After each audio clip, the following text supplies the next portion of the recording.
Welcome to the Please Suck Less podcast, a podcast where one guy shares his views of where the fire service can improve. Thanks for listening.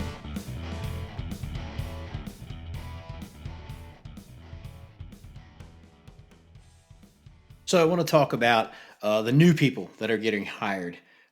This segment is going to be geared towards the newer people that are maybe graduating from the recruit class. And it's also going to, at the end, I'm going to talk a little bit about the senior people, the firefighters and the officers and things like that, that are in the station that are going to be receiving these new people and how we can help them be better and as they move forward into their career, but also for the new people, how you can make your career better just by following a few simple things. One of the things that I and another captain, when I was a captain and another captain, we'd get about an hour with the new recruits right before they graduated. And we got to sit down and actually talk to them about what station life was going to be all about.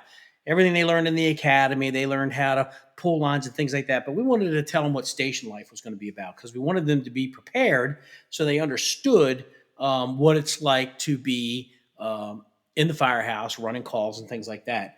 Some of the advice that we would give them, obviously there was a lot of unwritten rules, but things that people need to understand, these new recruits, whether they call them, boots, recruits, FNGs, rookies, whatever.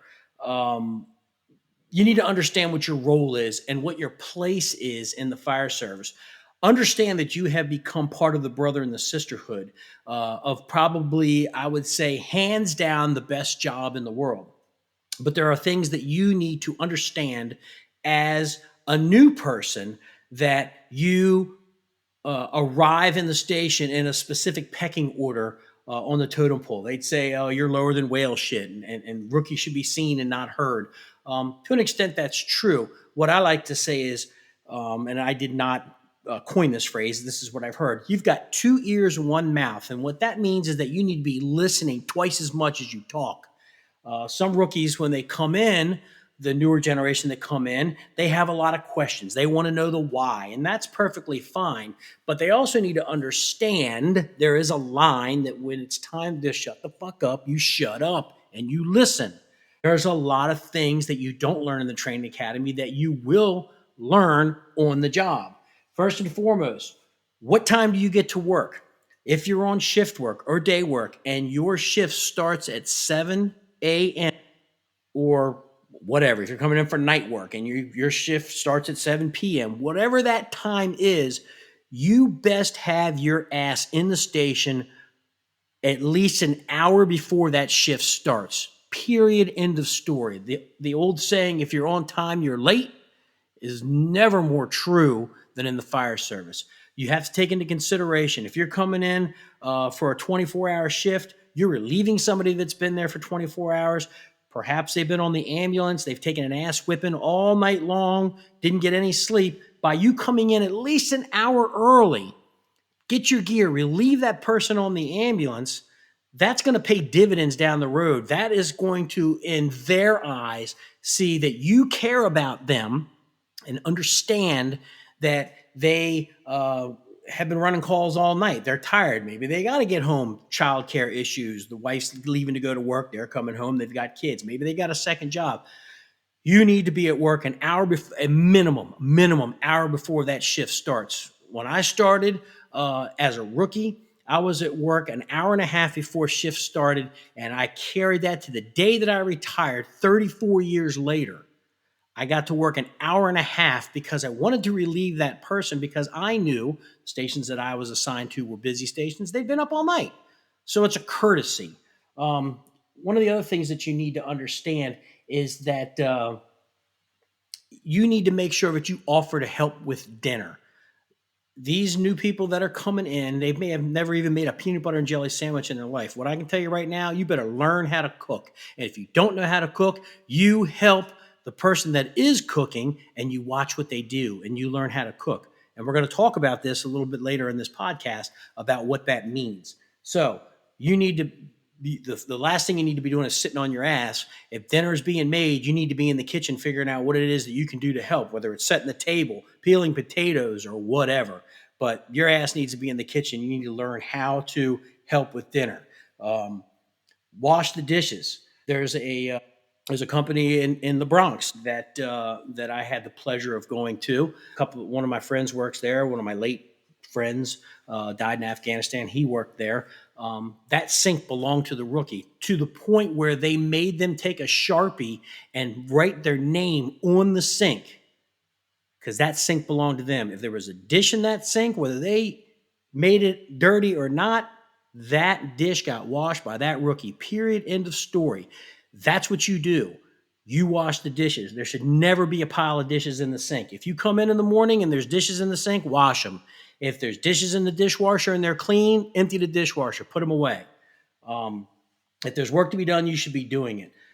If something needs to be done, do it. You should never be told to do something. You could have your chore assignment on the running board. Maybe you're responsible for cleaning the bathrooms. So those bathrooms better be so clean you could eat off the floors. But on top of that, if the trash is full, it might not be your job to empty the trash. Empty the trash. If there's dishes in the sink, like I said earlier, wash the dishes. If the apparatus is dirty, wash the apparatus. If the floors need to be swept, sweep the floors. If they need to be mopped, mop the floors. You should never be told to do something. This proves that you have a good work ethic and that you have an eye for detail and that no task is beneath you. This is going to pay dividends as you move forward in your career, and we'll talk about it when I wrap this whole thing up. Listen to the old stories. Listen to the people that are at the table if they're telling stories. Don't interrupt with a story that you have or something that might be similar or something that happened to you. Your job, like I said in the beginning, you got 2 ears and you got 1 mouth. You listen. Hear the old stories. Hear the stories from the senior firefighters, the things that they did, calls that they ran, things that they learned. And if an older guy comes in, like people we call the coffee club, and they come in and they sit down and they start telling stories, shut your mouth and listen to the old stories. You'll learn so much about the character and about the fire service itself and the culture. So keep your mouth closed. If there's stories to be told, listen. If somebody asks for your opinion or asks for you to tell a story, then by all means, you're more than welcome to. But for the most part, mouth shut, listen to what's going on. Ask questions. This is one of the things that people don't understand.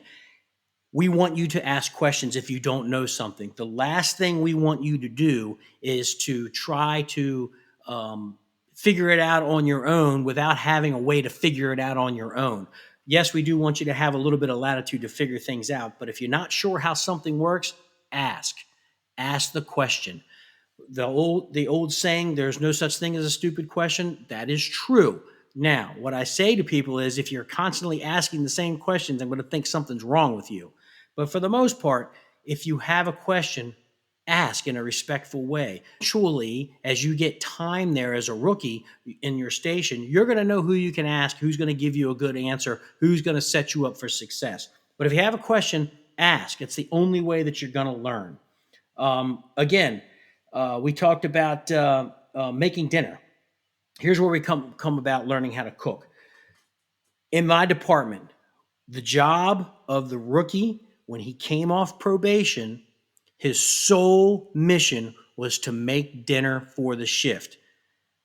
What I mean is that you will go and you'll buy all the food and you will make dinner for the shift free of charge. It's going to come out of your pocket. And what I used to tell the rookies is that when you make dinner, there's 2 criteria. It needs to be good. Actually, 3. It needs to be good, it needs to be expensive, and it needs to be made by your hands. I did not want my rookies going out and having something catered. That's a cop-out. Make dinner with your own hands. If you don't know how to cook, then you figure it out. Or have your mom and dad come in, have your girlfriend or your wife come in. Whatever it is, you cook dinner. Now, here's the kicker. If you're on a Kelly day, if you have Kellys in your firehouse, you will come in on your day off and you will cook that dinner for the shift. Why? Because somebody was detailed out of that firehouse for the year that you were on probation to make room for you. And that dinner is a thank you for putting up with you, teaching you, making you a firefighter, and that person, one or two people that are detailed out of their home station for a year, is a thank you for being, you're detailed out. Thank you for allowing me to be here and to learn. And here's my gift to you: something good, something expensive, something cooked with your own hands. Learn how to cook. And if you're looking to think, well, what could that be? Steak, crabs, if you're on the East Coast, things like that. Fresh vegetables, asparagus, things like that. Learn how to cook. This is going to show the shift that you appreciate all the things that they did for you.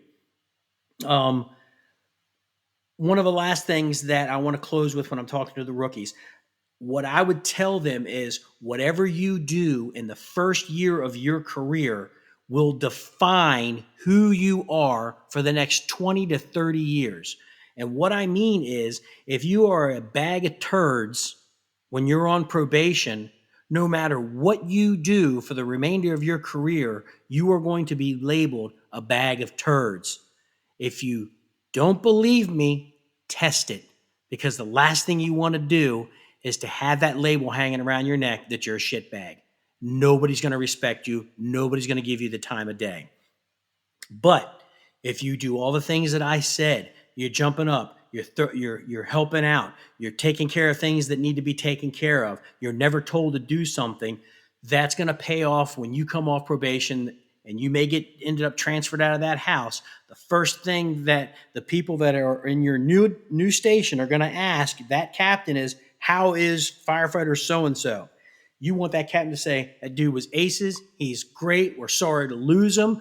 You're gaining a really good dude. You're coming in with a good reputation. But I'm telling you right now, one fuck up will ruin that reputation for the rest of your career. So make sure that you are setting the example for what a rookie should be. Okay? Don't test that theory, because you will lose. Now, moving on to the senior firefighters and the officers, you need to embrace these new people that are coming in. You cannot look at them saying, these new people don't know what the hell they're doing. They talk too much. They ask questions, blah, blah, blah. They are not who you are, okay? The newer generations coming in is some of the smartest people that we have. They know all about computers. They know all about social media, the digital age. These people are smart and they yearn for information. Give it to them. Take the time to teach them. Take them under your wing. Let them grow. Give them tasks. Let them give drills. But embrace the new people that are coming in. Understand that they learn different than how you learned. Okay? Set your expectations. Allow them to meet those expectations. Don't turn your shoulder on the rookie. Don't treat them like crap when they come in because they're a rookie. They are going to be part of your shift. They are riding third or fourth on your fire engine or your ladder truck or your rescue squad. When the tones go off, you want to make sure that person knows what the hell they're doing when they're pulling a line down the hallway or they're searching a room or they're throwing ladders, okay? It may be them pulling you out. So embrace the new generation that's coming in and teach them, okay? We owe it to the citizens, we owe it to our brothers and sisters, and we owe it to the new people to make sure that we are churning out the best product that we can, okay? So, thanks for listening. Remember, suck less, do better, don't be the problem.